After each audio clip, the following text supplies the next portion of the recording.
Welcome to Seize the Mains by Malhotra's IAS Academy. I'm Surbhi Sardana and I'm taking this daily answer writing series from Monday to Friday at 9 p.m. for UPSC and State Civil Services Mains.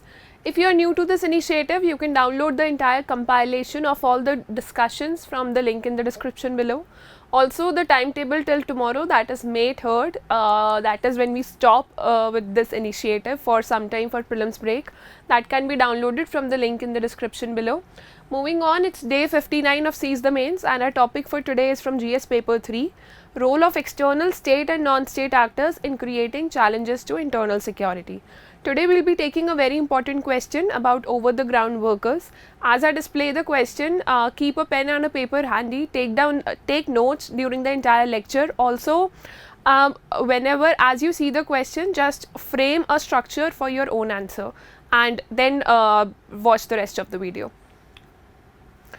Examine the role played by OGWs in assisting terrorist organizations in insurgency affected areas. Discuss measures to neutralize the influence of OGWs. OGWs here stand for over the ground workers.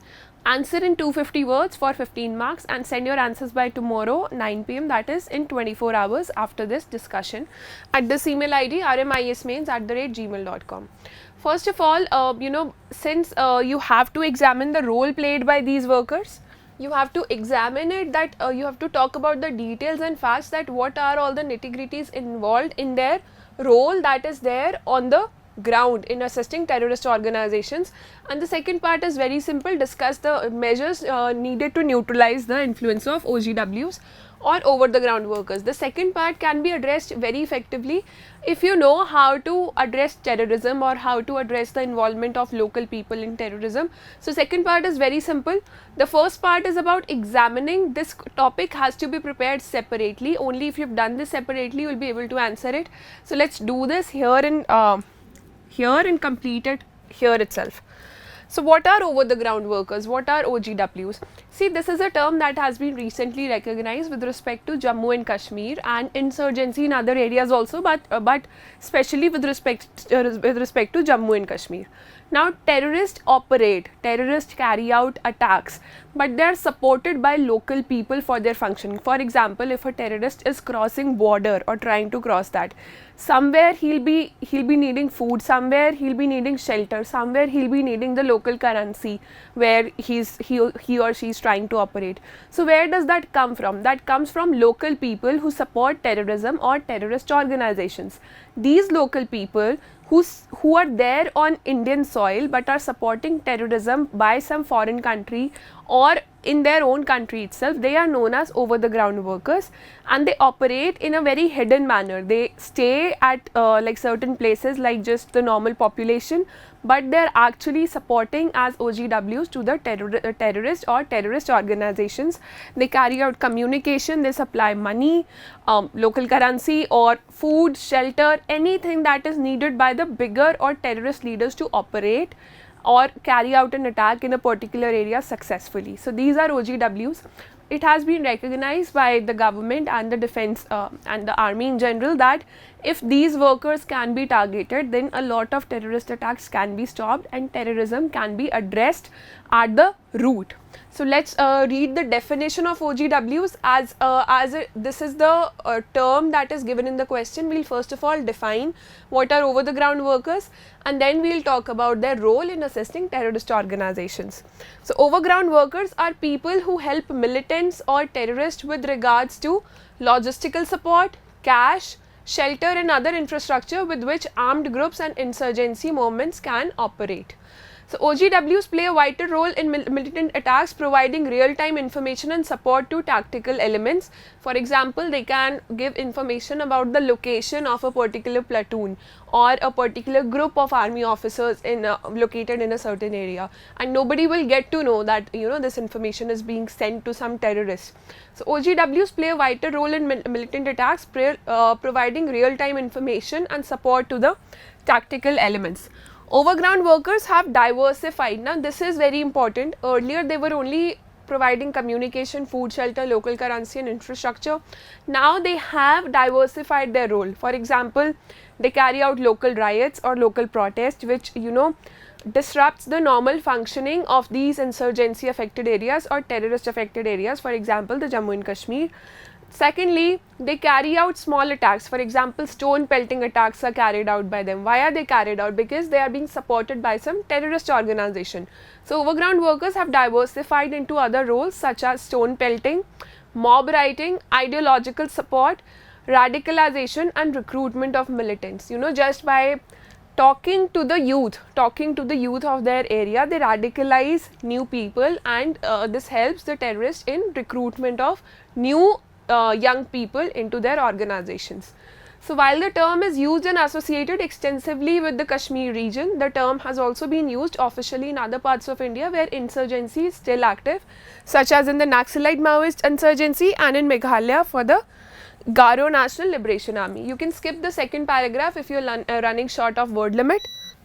Now here this is an official statistical graph by defense agencies of India. They have shown that yes, the recruitment of over the ground workers in different age groups has increased over time. You can download the PDF of this presentation from the link in the description below and see this for yourself, and you can also draw this on your paper if a similar question is asked, or even if a question on terrorism is asked, you can use a point of over the ground workers and give this representation. So the role played by over the ground workers, we briefly discussed whatever is their role in the introduction itself. Now we will discuss it in detail. First of all, food and logistics support. This is very simple. They assist terror networks to meet their basic needs. This is very important because if basic needs are not met, then how can these people survive? Propaganda and radical narrative. This provides the ideological background to the terror outfits, and it helps them retain this ideology in the areas where terrorism is being carried out. Finding new recruits. This is very important because that involves a lot of radicalization, that involves a lot of conversations with people direct to direct, and it involves recognition of people who are potential terrorists, and radicalization is carried out specifically on such people. Coordination with other stakeholders. This is very important. For example, they coordinate with secessionist leaders and organized crime networks to meet their political objectives. Conduit for illegal money. The entire game is about money. You know, when this demonetization was also carried out, a lot of illegal currency was caught from this Jammu and Kashmir area, or terrorist affected areas of India. So that was one of the prime purposes of demonetization, and it was successfully handled in many of the areas. And then we recognize that how this illegal money or this trade operates. This is done through illegal trade. Counterfeit currency, which is a great problem for India. Tax evasion and hawala transactions. These funds are also used to instigate anti-state protests like stone pelting. If you are if you have been watching any thrillers based on these intelligence agencies of India or terrorist organizations, then you must be very aware of such terms. And if you have not watched them, you're doing very well with your preparation. Just keep on that track. This is just one point. You don't have to watch a movie or an entire OTT series to answer one point.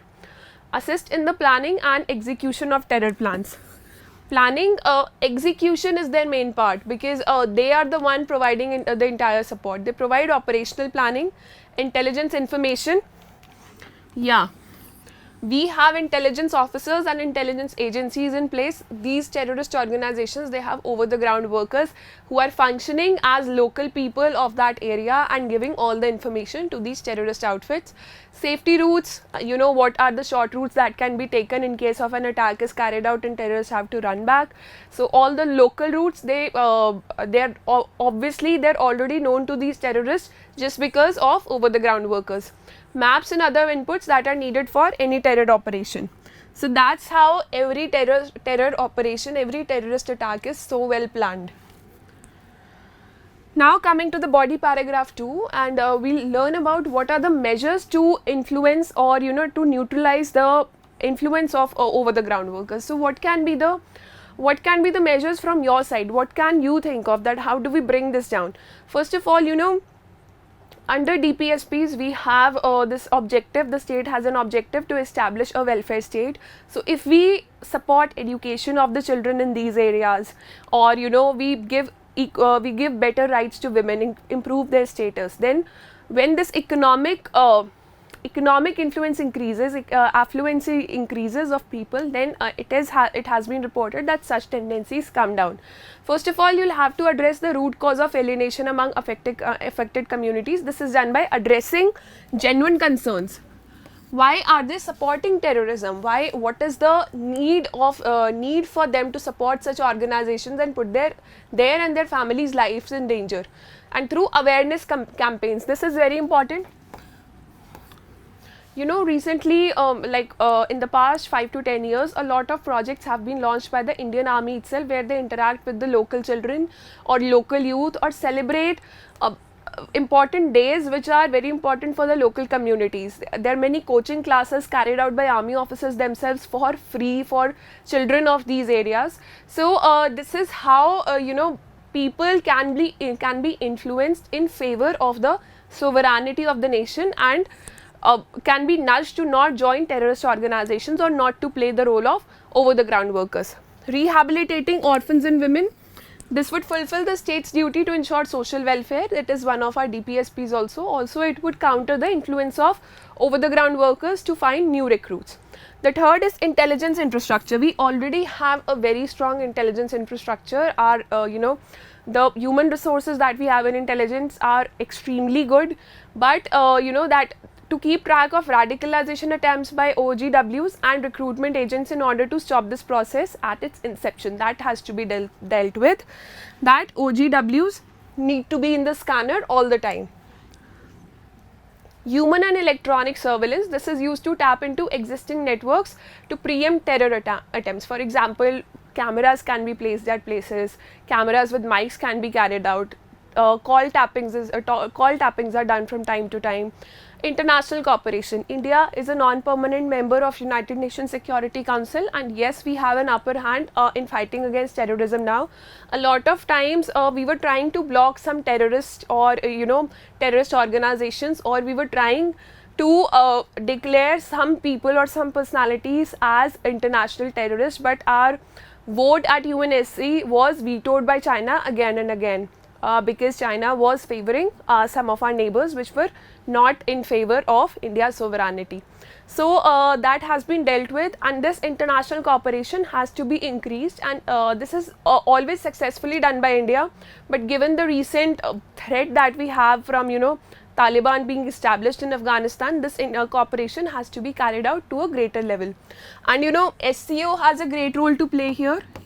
If you've seen the latest prelim sprint lecture on international organizations, we discussed that Shanghai Cooperation Organization has a permanent body to address terrorism, that is called RATS, RATS, Regional Anti-Terrorist Organization is there. So that you can give that example here or name that organization here, or any other international organization that comes to your mind which has a key role in fighting terrorism.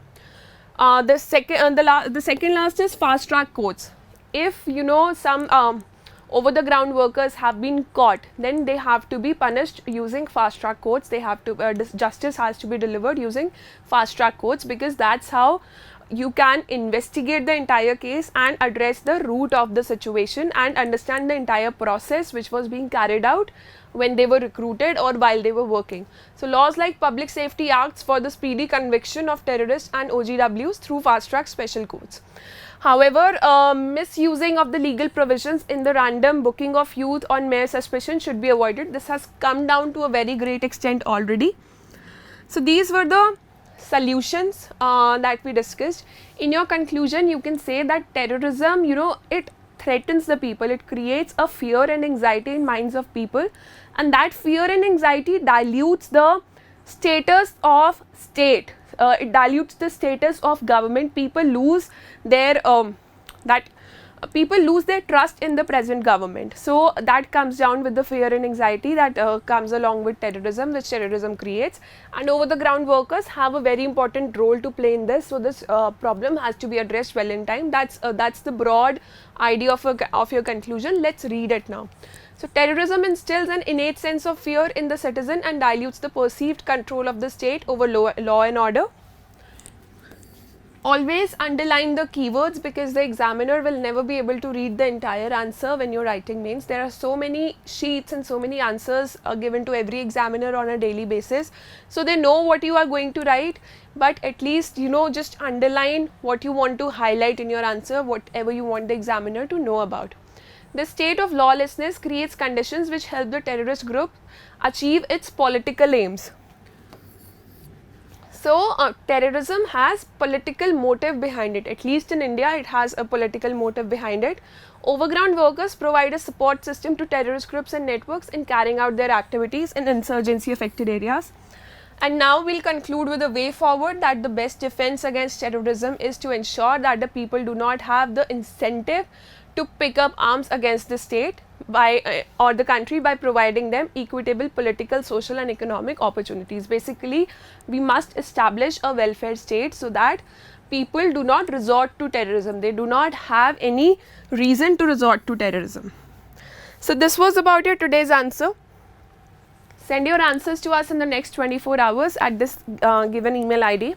Tomorrow will be the last lecture of season 2. We'll be taking ethics case study tomorrow, and then we'll stop for 1 month for prelims break, and we'll resume again from the first week of June, and again we'll come up with new questions. This in the season 2 we've mostly taken previous year questions or very simple questions because prelims was approaching.